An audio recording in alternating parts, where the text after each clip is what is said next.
بسم الله الرحمن الرحیم د لسم محرم الحرام روزه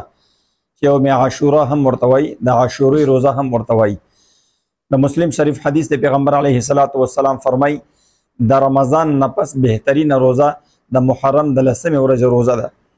او د فرض مونځ نه پس بهترین مونځ هغه د تهجد مونځ دی. نبی کریم صلی الله علیه وسلم فرمای چې د محرم الحرام د لسمې ورځې روزه ونیوله چې کومې ته عاشورې روزه هم وایي الله جل شانه به د ټول کال ګناهونه معاف کړي. دا دومره مبارکه میاشت ده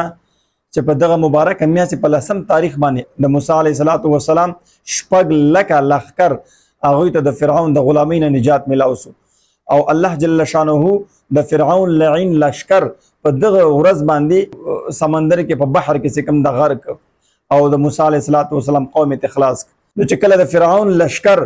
هغه په بحر کې غرق سو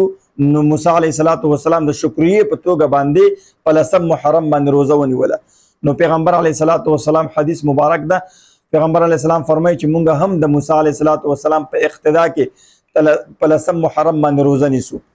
او په بل حدیث کې راځي پیغمبر علیه السلام فرمایي چې تاسو یوازې د لسم محرم روزه مه نیسئ ځکه دا یهودو سره مشابهت راځي. یهودو به صرف د لسم محرم روزه نیوله نو تاسو به یا نه هم محرم سره یو ځای کوي نه هم لسم روزه به ونیسئ یا به یو لسم محرم سره یو ځای کوي یعنی مطلب د لسم او د یو لسم محرم روزه ونیسئ.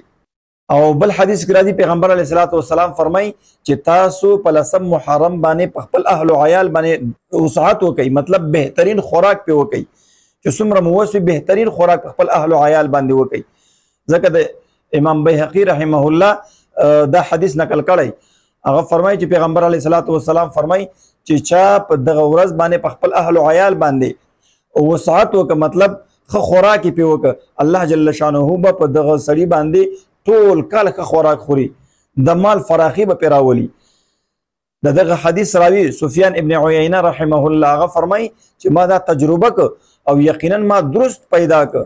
مطلب چې ما په دغه ورځ باندې د مال وسعت وکړه په خپل اهل او عیال باندې مې خرچه وکړه بهترین خوراک مې پې وکړه الله جل شانه په ما باندې ټول کال بهترین خوراک وکړه. دا ځینې موقع داسې بهترینې موقع وي چې دا له لاس نه وي ورکول پکار نو په دغه ورځ باندې روزه او په دغه ورځ باندې په خپل اهل او عیال باندې بهترین خوراک کول